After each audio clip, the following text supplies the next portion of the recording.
Barbara McInnes has worked tirelessly to enhance the culture of philanthropy in Ottawa and beyond.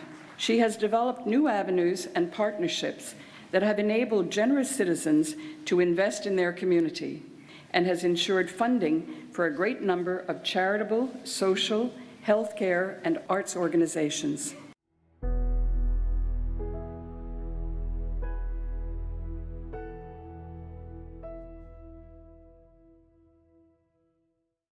If you had the opportunity to know Barbara McInnes, you are certainly blessed. For those that hadn't had the chance to meet Barbara, I probably guarantee you your life was impacted by her in some way. On this November the 15th, Philanthropy Day, we're taking an opportunity to pay honor and tribute to Barbara McInnes. Barbara McInnes was so many things. She was a mom, a wife, a grandma. She was the head of the Ottawa Community Foundation for many years. She was a mentor to many. She was a community leader, and we miss her terribly. Today, you're going to get to know Barbara a little bit more through a number of guests that we have for you, including Wendy Muckle, CEO of Ottawa Inner City Health, and President and CEO of the Children's Hospital of Eastern Ontario, Alex Munter. Hello to you both. Hi there, Sam. Hi, Wendy. Alex, let me ask you this. Do you remember the very first time that you met Barbara? I would have heard of her and known of her, but the first time would have been in the early 1990s when I was in city government. And she came in as a whirlwind with ideas of what needed to be done, what I should do, how I could help. This would have been in the early years of the Community Foundation of Ottawa. And I would say one of the things that Barb did was, when she took over the Community Foundation, in many ways, it was still just an idea. It was very young. And she turned it from an idea into this remarkable force for good in our community that really reflected her personality, her energy, her passion to make a difference, her ability to connect people and ideas and programs and organizations. And I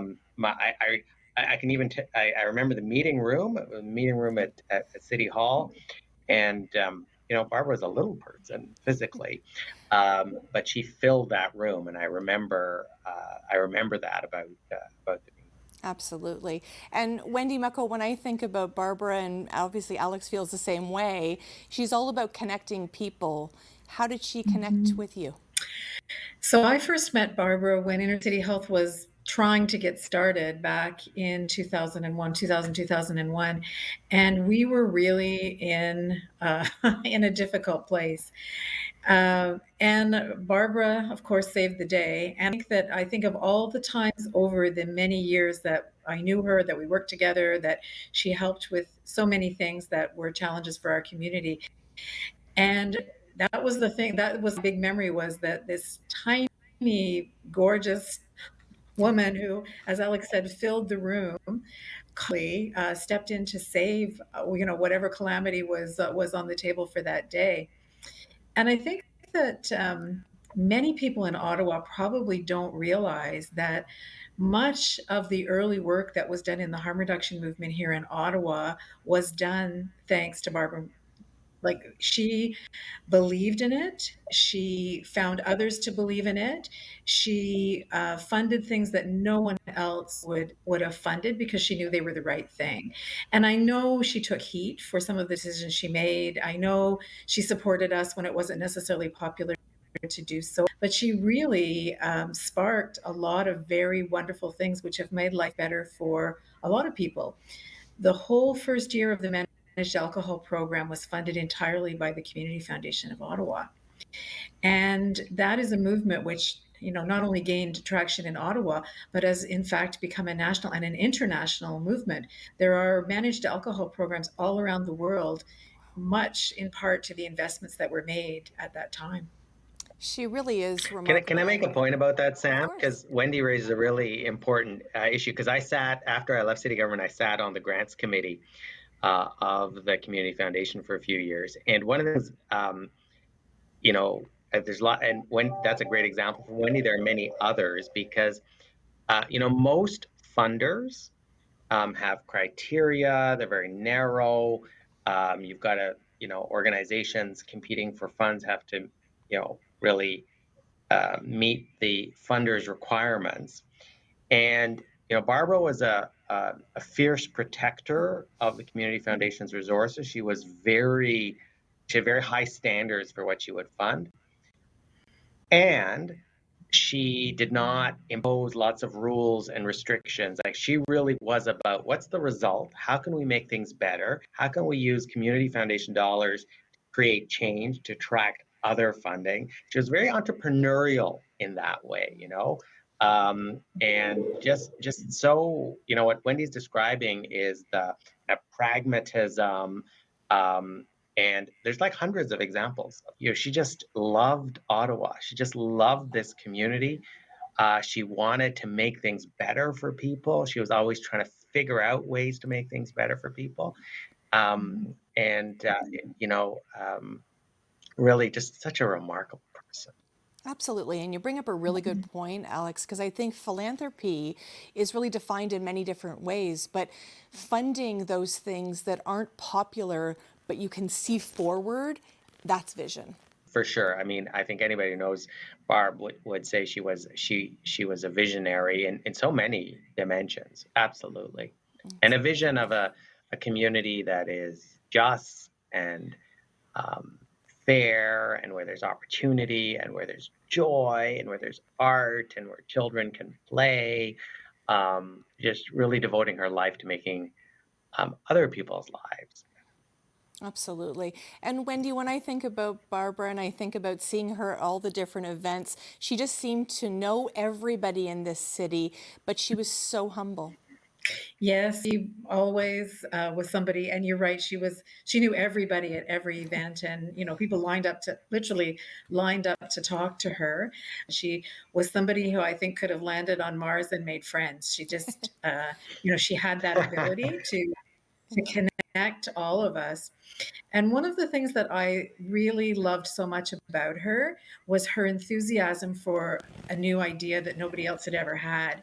And the thing that I've said over and over and over again is the only organization that will fund something that nobody else has thought about, but that might be a good idea, is the community. And that really was very much part of the essence of what Barbara brought to the table. Was she wanted to encourage us to think and to be different, to try to learn how to do different things and to do things better. And a lot of the innovations that the Community Foundation funded with not very much money, 10,000 here, have become strategies or interventions which are not just replicated throughout our entire programs as Ottawa Inner City Health, but in fact have been replicated right across Canada by other organizations doing similar work. It's hard to believe that, $10,000 that she gave us so many years ago to learn how to improve health literacy for people who can't read and write has become sort of standard operating practice, is how it is done. She said to me one time that I was talking to her about those things, and she said, I always whether those little things really have the impact that I hope they would. And thank you for telling me, because now I believe that they have. Beautifully said, Wendy. And one of the things, Alex, I love about Barbara is she followed people's careers, and you've had a diverse career. Did she follow your career, Alex, and really encourage you a long way? Oh, such a warm, supportive, kind person. And so she and I, we've had a personal relationship over the years, and of course, many different professional relationships as I moved from city government to child and youth health. And she's always been supportive of me personally, of the organizations with which I've been affiliated, and also I would say, you know, Barb was such a direct person, right? And so I think also about my personal relationship with her, and how for example, she loved to travel. Mhm. And a few years ago, she heard I was going to Burma, and I told her about my itinerary, and she was like, "No, you can't go there. That's boring. You have to go to a place called Inlay Lake," which I'd never heard of. It's a community built entirely on all the buildings are built on stilts in a lake. Wow. It's hard to get to. And so you could just imagine Barb and Glenn, intrepid travelers. It's a bit of a trek to get there, and we went there. And I've got to say, it was one of the most meaningful travel experiences of my life. And so, when I think of Barb, I think of Inlay Lake. I think of experiences I had in my personal life as well as my professional life, that really are entirely due to her. Absolutely. And I have a story of my own. Actually, I was in an airport once and saw Barbara and Glenn, and they scooped me up and took me with them, and had the time in between flights with them. And they were just so welcoming, and really do appreciate that. And Wendy, when I think about all the work that you're doing, and really with the most vulnerable people in our community, is that a connection that you and Barb had as well, where she just always wanted everyone to succeed?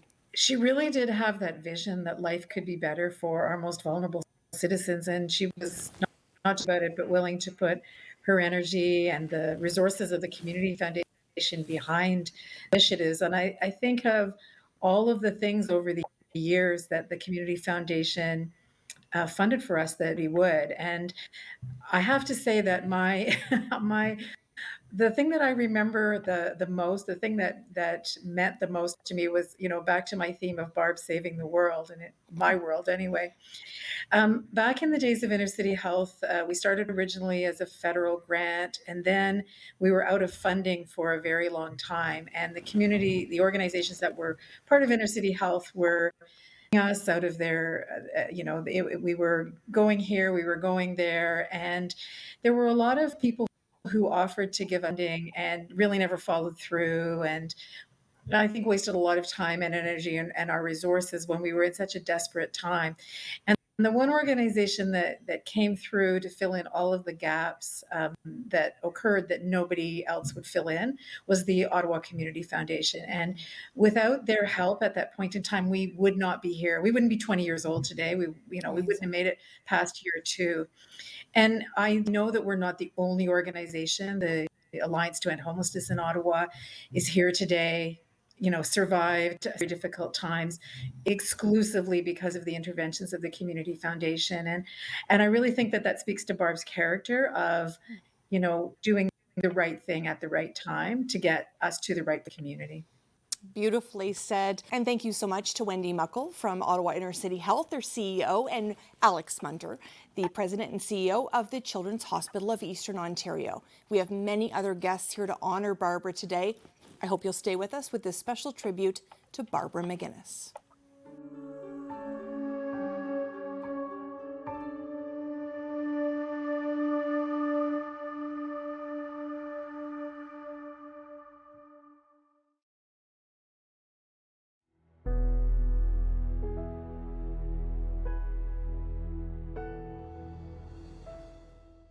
This kind of work engages you in all kinds of aspects of the community. The grant-making part of our work is very compelling, to be able to see where you can put a little bit of money and make a big difference. The opportunity of working with people who are working in their very best mode, because when they're thinking philanthropically, I think you're catching people at the height of what they can be.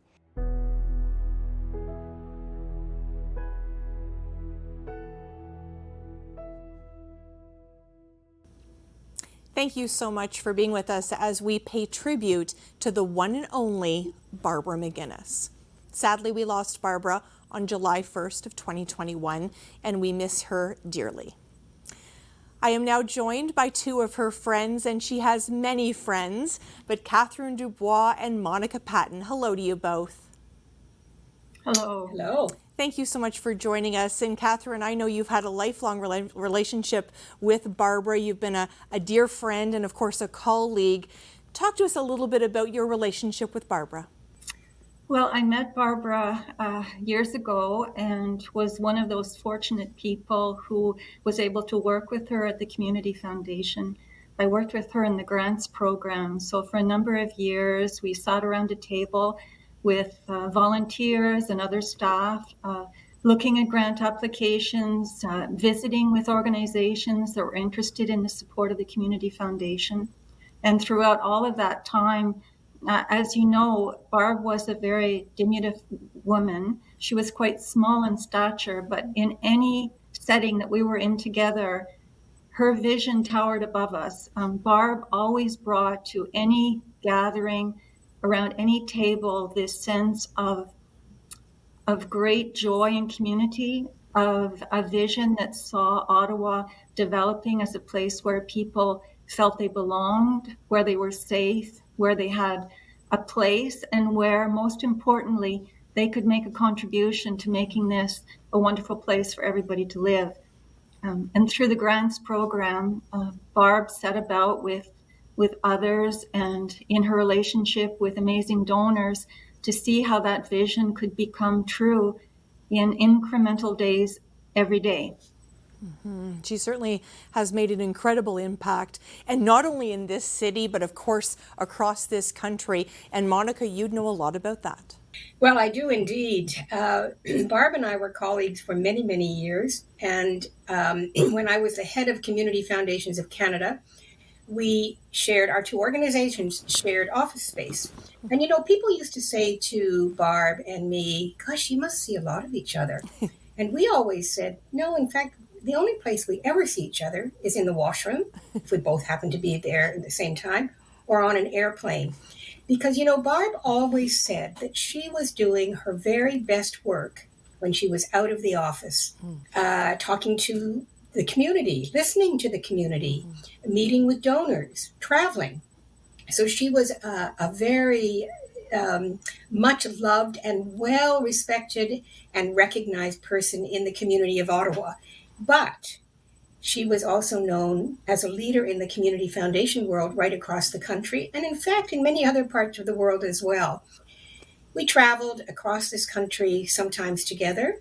Sometimes we didn't sit together on an airplane because her husband Glenn was traveling with us, and that was always a great bonus for Barb and frankly for all of us. And we traveled to Europe, back and forth to so many communities that neither of us would have visited had it not been for our opportunity to meet and learn from colleagues around the world. Beautifully said, Monica and Catherine. When I think about all of the different programs that Barbara has impacted through her career, is there one or two that you can look back on and think, boy, you know, that happened because Barbara McInnes made it happen? Well, you're quite right, Sam. There were so many. It's a challenge to pick out one, but I remember Barb recounting how the fact that there were so many kids going to school hungry in Ottawa, that it became a very painful reality for her. And, you know, she was brilliant about bringing people around a table to identify issues and to see what, in a collaborative way, people could do to make things better. And, you know, now we take it for granted that we have in our city school breakfast programs, but there was a day not that many years ago when these programs didn't exist. And I know that this is something that touched Barb deeply, the fact that through those conversations, they were able to bring about programs that we see now in most of the schools in Ottawa. And, you know, hunger is a painful thing for any of us in Ottawa to recognize. But the fact that she recognized it in early days, and she had that brilliant way of bringing people together to do in very concrete ways what needed to be done. You know, now when we speak about the environment, it's really a touchstone for a lot of our conversations. Barb, in very early days, was one of those rare people who could see down the road, and she was able to engage with donors to bring about initiatives like great stewardship for conservation areas. These things were always percolating on her mind, and she made it her business to become educated about the issues that were important to people living in Ottawa. And she was determined that nobody would be left on the sidelines, that neighbors wouldn't fall behind.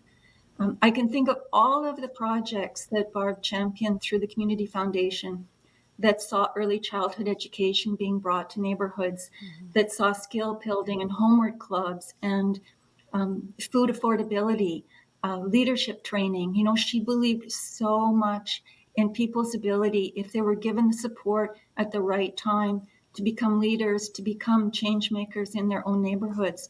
And instead of being residents, becoming good neighbors to one another. And, I think when you look at the cumulative effect of all of those initiatives across the wide span of Ottawa, it was a phenomenal time of change and real and lasting change as well.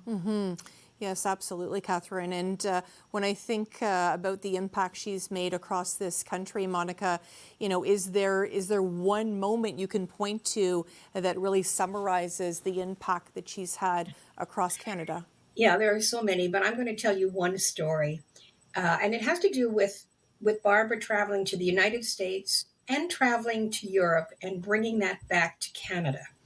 She represented community foundations in the United States on a board similar to the board that I worked for. And she would come home and she was so respectful. And with her twinkling eyes, she would say to me, just be grateful that we live in Canada and that we have the community foundation world and the community foundation movement growing the way it is in Canada. And then she'd go to Europe. And I remember very clearly a trip when we had been meeting with our Eastern European colleagues, probably Russian and Ukrainian and colleagues from other parts of the former Soviet Union, as a matter of fact. And we came home and our conversation was very different.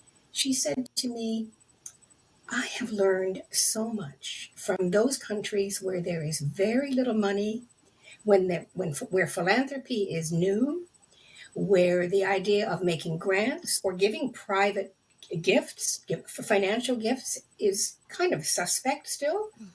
But look at what they are accomplishing with tiny, tiny amounts of money and lots of goodwill. So on the one hand, she was in awe and respectful, as we all were, of what was happening in the United States, just as she was in awe and respectful of the simple fight and work for social justice in countries that were emerging as democracies. She understood them both, and she valued them both, and she brought those learnings to her work here in Canada. Thank you for sharing that, Monica. I really appreciate that. We've got only a short time left. I'm going to ask you each a very quick question. In one word, I know it's going to be hard to do, Catherine, in one word, how would you describe Barbara? She was beloved. She was beloved for her compassion for others. She was beloved for the intelligence that she brought to the issues that she shone a light on. She was beloved for her ability to connect people who cared with causes that mattered. She was beloved for the humility that she brought to every gathering. She was beloved as a person who had a huge role in this community, and she was beloved as a friend. Towards the end, when Barb became more public about her illness, many, many people reached out to her and expressed how much they were grateful to her, how much she had an impact on their lives, and how much she was loved. And I think that Barb knew, because she was such a humble person, I think she understood how much we loved and respected her, and that she will always be unforgettable for us. Definitely unforgettable and beloved. Beautiful words to describe her. Monica, I'm going to ask you the same thing. What one word would you use to describe Barbara McInnes? I'd use the word generosity. Barb's life was infused with generosity. generosity to other people, to her family, to her community, to her colleagues, to herself. And in every single way that you can think of the word generosity, that was Barb. She was the most generous person I have ever known. Absolutely, beautifully said. And there's just those moments I think back of my time with Barbara, and there's not a time where she didn't mention her family. And I know how important her family were to her, and still are. I mean, she's just such an incredible person, and we miss her, as I said, dearly. We're remembering Barbara McInnes today, and I'm so grateful to Catherine Dubois and to Monica Patten for joining us today to share your thoughts on the one and only Barbara McInnes. When we come back, more people are going to be sharing their thoughts about the life of Barbara McInnes. Stay with us, everyone.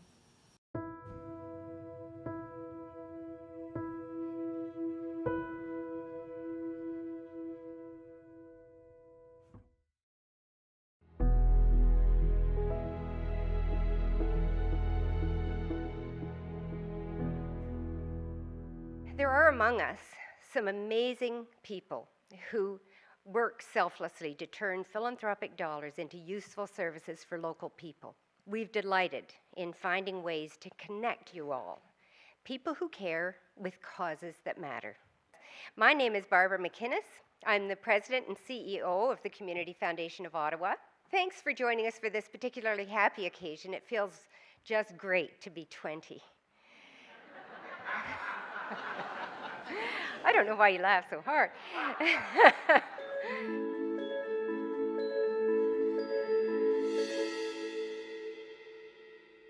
Thank you so much for joining us again in this beautiful tribute to Barbara McInnes. And I'm now joined by two dear friends, Zita Cobb and Manjeet Bassi. Hello to you both. Hello. Thanks so much for joining us. Hello. And I have to say, Zita, I know you're coming from a beautiful part of the world. Tell us where you're coming from today. I am on Fogo Island off the northeast coast of Newfoundland, where it's sunny and blowing a gale. And I have to tell you, I know Barbara was in love with Fogo Island. Tell us about your relationship with Barbara and how much Fogo Island meant to her. We met when I was still at JDS Uniphase and coming to the end of my career there, and Barb was running the Community Foundation of Ottawa. So we met then, which must have been around 2000. So let's say Barb and I knew each other for 20 years for sure. And she joined our Shorefast board in 2014. And Shorefast is the charitable foundation that owns the Fogo Island Inn and a number of other businesses here. And so she was the best board member anybody could ever hope for. She absolutely was incredibly talented and brought so much, not only to this community, but of course across Canada. And Manjeet, you're a dear friend of Barbara's as well. Tell us how you were connected. Oh, it goes back to 1996. I was 29, I think, yeah. And Barb called me up and said to me, I'd like you to join this new initiative, leadership, that she wanted to bring a community leadership program to Ottawa. And I remember saying to her, I don't know how you know me. I have no idea who you are, I said to her. And I said, I don't think I know anything about philanthropy or leadership. And she basically said, of course you do, Manjeet, in that way that became very familiar over 25 years of knowing her. And then since then, she's been a wise mentor, a friend, a dear colleague in many endeavors. Absolutely. She really, we've often commented she was small in stature but big on impact. Zita, tell me about the last time you spent time with Barbara. I saw her the week before she passed. At her house in Ottawa. We spent some time, and true to form, Barb was one of these people. If you didn't know her, I could never decide if she was strong and gentle but strong. But in any event, the strength and the gentleness hadn't changed at all. And, knowing that she was really ill and time wasn't long, she, of course, did what Barb always did, which is to ask how I was and what we were doing. And we had a very vibrant conversation about what was happening with Shorefast and what's happening on the island and how we were doing with the pandemic, because, of course, the Fogo Island Inn had to close. And she asked about, well, all the people and how we were going to get back on our feet. So it was a normal conversation with Barb, really. But, she was 1 week away from passing. It really is incredible, and I love how you described gentle but strong, strong but gentle. I love that so much. And I think when we think about Barb and we think about everything that she's brought to this community, she's been supportive of so many people, but she really had an interest in lifting other women up, didn't she, Manjeet?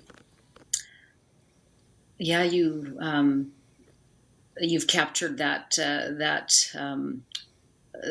idea of Barb very, very well.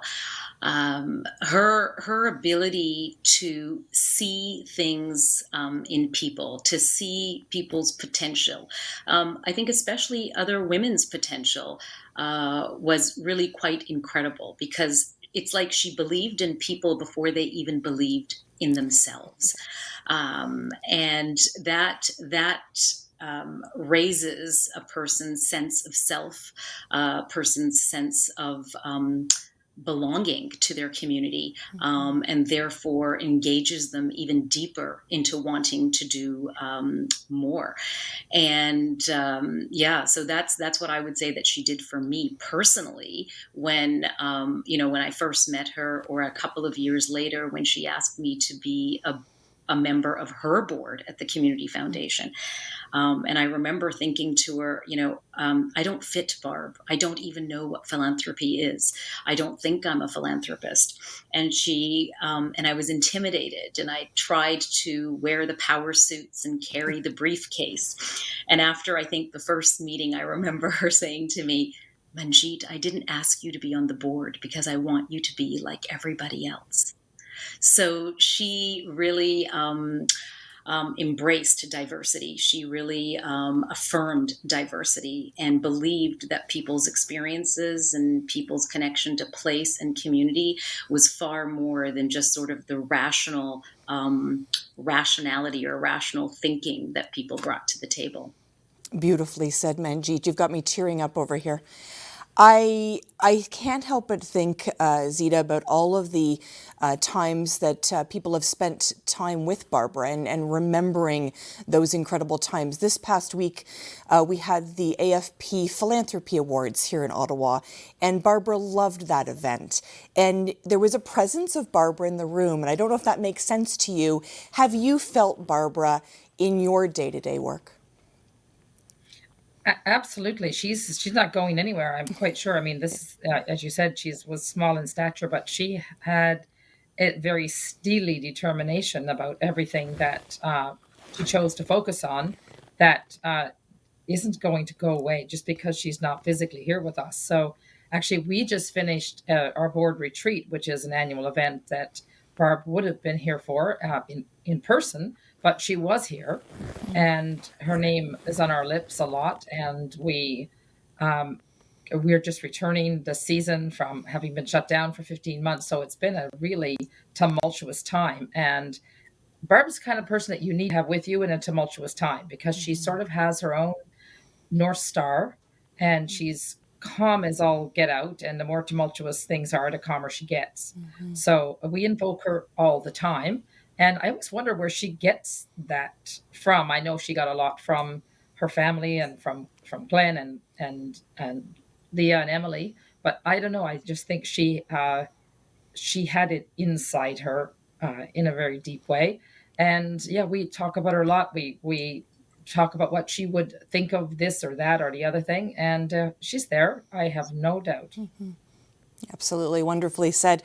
And Manjeet, I think one of the legacies that Barb has really, left in this community and quite honestly across the country is that she wanted others to really pass on that sense of philanthropy. So if you felt like you had it, she wanted you to share it with someone else, and she really wanted that ripple effect.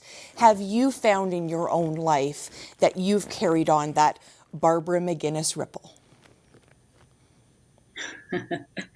Well, I hope so. One tries in one's own way to do that. So I would say that, yeah, that I carry that very, very dearly. I think that when I think of Barb, I think of many things. I think of her sometimes daily, actually. But one of the things I think of often is the Mobius strip. That sort of that infinite loop of reciprocity of giving and receiving, because she was just she personified that. And yeah, so for me, that is an important lesson that I learned from her, and worked on many projects with her as well. And so, yeah, one carries that on. But one of the things that I would add here was that one of the most important, perhaps, convex scaffolding that Barb would have given me would have been one time when she said no to me for a project. And I somatically almost felt gutted. I was like, oh my gosh, Barb, why? And then soon I realized that she wasn't saying no to me. She was actually saying no to that idea at that moment and in that time, because it wasn't as important to her at that time as other things were. So that I really, really appreciated about Barb as well, too, that she actually did not feel that there was a competition between her love for community and her love for herself, or for her family, or for her friends.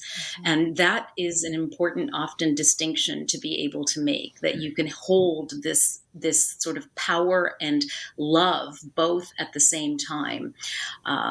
So her ripple effects will absolutely continue, as Zita has said as well too, that her spirit is still alive, and it will be in our community through all of the people and the initiatives that she has nourished and nurtured. And there are so many of them. Absolutely. And, the love of this city that Barb carried, the love of this country, Zita, you would have had incredible conversations with her about Canada as a whole, especially with your special projects. Walk me through what some of those conversations were like with Barbara. I mean, this is the right question to get to the root of my relationship with Barb and her relationship with this place, because Barb understood deeply that humans are meaning-seeking creatures. And of course, she had a deep interest and knowledge of art. And so we resonated on that channel first. And when I first met her, I started to talk about this impossible to believe island off the coast of Newfoundland, and how I thought that we could do some things here that would be good for here and would be some learnings for other places. And she got behind this idea really, really quickly, and was very supportive of all of the heavy lifting we had to do. And in the last few years, we decided that we wanted to start a community economies pilot project to try and figure out what is it we all need to do as Canadians to get the economy working in place-based communities. And she understood that instinctively understood that a place like this does offer learnings. And she really helped me convince, I would say, some of my other colleagues that this was important work, and got behind it in a way that this pilot has now launched. And we are determined that we're going to carry this on to create a pan-Canadian network for community economies. And I would say that without Barb there urging me and poking me, I'm not sure I would have taken it to the distance that it's come. Amazing. I have enjoyed my time so much with both of you today, Zita Kopp and Manjeet Bassi. Thank you so much for joining us and sharing your thoughts about the amazing Barbara McInnes. When we come back, Barbara's daughters are going to join us. Stay with us here for the tribute to Barbara McInnes.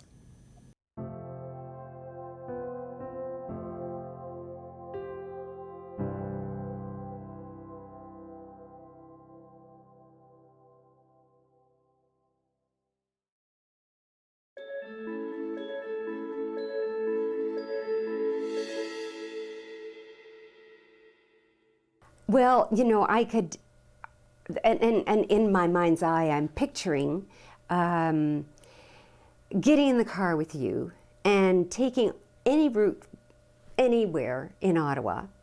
And along the way, we would pass so many things that have a community foundation connection. I know this, the community doesn't necessarily put it all together, but for me, that's part of the fabric of the city.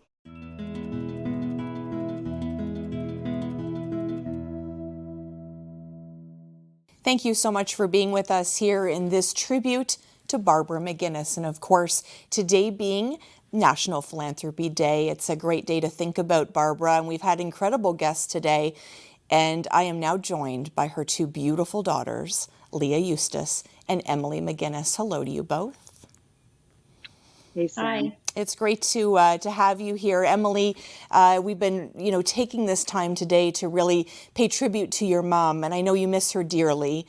If you could sort of think about what the impact your mom has had on this community, how would you summarize it? Well, that's such a big question to lead in with. I think for me, it's been a really overwhelming time to just see how many, all the messages that have come in, and they're very consistent. Everybody is just seems to have like really good things to say about her and just her energy. And it really makes sense to me, as a kid growing up, I would always wonder like what all these meetings were that she was running off to. And now I can see the impact that had, on people's lives, that it really, in a way, it kind of made sense to me. Mm-hmm. Absolutely. She's just had incredible impact. As we said, throughout all of today, she's had impact not only in this community, but across the country. She loved to travel, Leah. And I know you traveled with your mom. You traveled as a family. Are those memories that you're looking back on at this difficult time? Oh, absolutely. And there's nothing like Facebook memories to I both be grateful for, I guess, and also to open up the tear ducts a bit. The very last vacation we took before COVID hit was one of our rare family trips, just the four of us, my parents, Emily and I, in November 2019 to Chile, of all places, right when Chile was going through some pretty severe civil unrest, which started up just before we got there. It was an incredible vacation, and I have all these memories popping up that we've been sharing amongst ourselves, and I keep saying to myself, I kind of habitually took pictures of landscapes, not people, and I'm kicking myself now.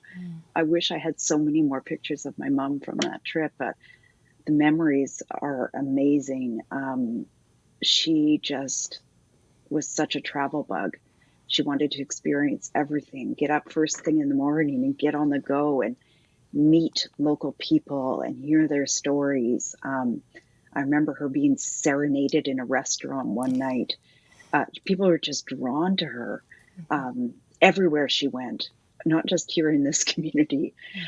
She was up dancing with people. She just, people just loved her everywhere, even if they couldn't connect by language. Some of my greatest memories are the family trips we took as children all the time, but even over the last 10 or 15 years, I think 3, Emily, correct me if I'm wrong. We went to India together, the four of us. We went to Peru together, the four of us. Those are some of my most treasured memories because it was just the four of us, just like the olden days when we were kids. Yeah. Do you remember, Leah? Amazing. Do you remember that time when we were in India and you hadn't arrived yet, but we made a pit stop to go to an ATM and they were taking forever to come back. And so I finally went looking for them with the guide. And next thing I know, I walk into this room and Mom is on stage with literally hundreds of people in this room, in this tiny village in the middle of India, giving a speech. And I'm like, well, that's my mom. Like how that even happened, I can tell you how it happened, but it was like literally going to a bank machine and then she's on stage I love giving a that. great speech. I love that story so much. And that is so Barbara. I mean, I don't know her obviously as Yeah. well as you two do, but that is Barbara summarized, absolutely. And one thing your parents are both known for, of course, your dad Glenn and your mom Barb, Emily, is their love of art. And I see that you also have taken that love of art as well. Yeah, it's, when you're a kid and getting dragged around to galleries, it felt, like, whoa, this is so boring. But now, of course, it's like had this huge impact on my life. And in a way, my dad's ability to sniff out, unique things and to travel in a way uniquely to see kind of, the real community, not like the tourist version. And to me, like all of those experiences have gelled together. And I work in the arts now full time as my career, and they both had a huge impact on me in terms of what I do and the space that I've created around that. It's incredible, the love of art and, of course, the love of philanthropy. And Leah, you have followed in many ways in your mother's footsteps. Tell me about how you've sort of taken your career and maybe you still hear her maybe in your mind sometimes. Oh, all the time. Yeah, I've definitely followed in her footsteps, and my grandfather before her, she followed in his footsteps. So third generation kind of fundraiser and involved in philanthropy. And, I follow along, not quite in the same way. I like to think I've forged my own path in terms of philanthropy, but we always had so much to talk about together. Her focus was, much more on the local community level, although she certainly had an impact internationally.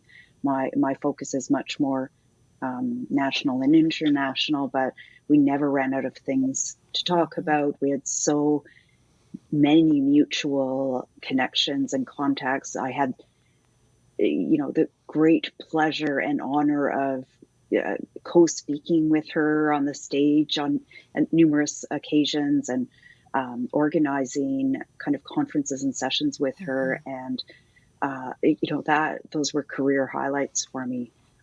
Being able to stand on stage with her, my mom, who was both my mom, but who I admired so much career-wise as well. I remember in my early years, as I was trying to establish myself, feeling, in my 20s, somewhat frustrated that I was always known as Barb's daughter rather than myself, Leah. Which is why when I got married, I changed my name so that I could sort of be my independent self and establish my career. Now I've gone back and added the McInnes to my name. So I now try to go by McInnes Eustace, and people keep asking me, have you separated? What's going on? No, I want to embrace my McInnes. Yeah, I love it. Now, I love it. especially now that my mom's gone. I think, Leah, I think that's so right. I don't mean to cut you off. I'm just saying that, to see her doing her thing as a young person and to, watch her career escalate and the way she would get on stage, her confidence, like that really had a trickle down effect for me. And I know it did for you too, just like seeing the potential, right? It was just, it was huge. Just knowing what there was to step into and that she was, that she had accomplished so much and that was possible. I was just going to say, just having such a strong female role model, it never occurred to either one of us that a woman couldn't do whatever she wanted to do. We have a very short period of time, but I have to mention the love that Barbara had for her grandchildren, and the photos that she would share, the family photos, and anybody that had an opportunity to talk to Barbara about her 3 beautiful grandchildren were blessed, because she just spoke about them beautifully. And we only have a few seconds left, and I'm so sorry, but both Leah and Emily, I'd love you to share a little bit about the relationship your children had with Barbara. Sure. Yeah. Well, my kids are now 17 and 20, and they had an incredible relationship. We lived just a few blocks from my parents' house, so that house is their second home. Mm-hmm. They could walk to it before they learned to drive, and they spent a lot of time with my mom. They have a huge hole in their lives mm-hmm. now. She meant so much to them. Mm-hmm. It's been a really hard year for those two. Absolutely. But at the same time, they know that they've had that special thing in their lives, and they will remember her forever. Absolutely. Yeah. And Emily, your son as well. I'm sorry. I know it's hard. Yeah. Emily, your son. I know they were very close as well. Yeah, he's 10 now, and they're 2 peas in a pod. I mean, they have a very similar personality, very outgoing, same sense of humor. They just had a really, really special connection, and so she lives on in our kids. Yeah, absolutely. And I am so grateful to you both for joining us today. Leah Eustace, Emily McInnes, or should I say Leah McInnes Eustace, and Emily McInnes. Thank you so much for joining me today and sharing about your beautiful mom, and to all of our guests for sharing about their memories of Barbara, the impact that she's had in this community. Barbara McInnes, her legacy absolutely lives on in this city and in this country. It's been my pleasure and my honor to spend this time with you as we all reflect on the life of Barbara McInnes.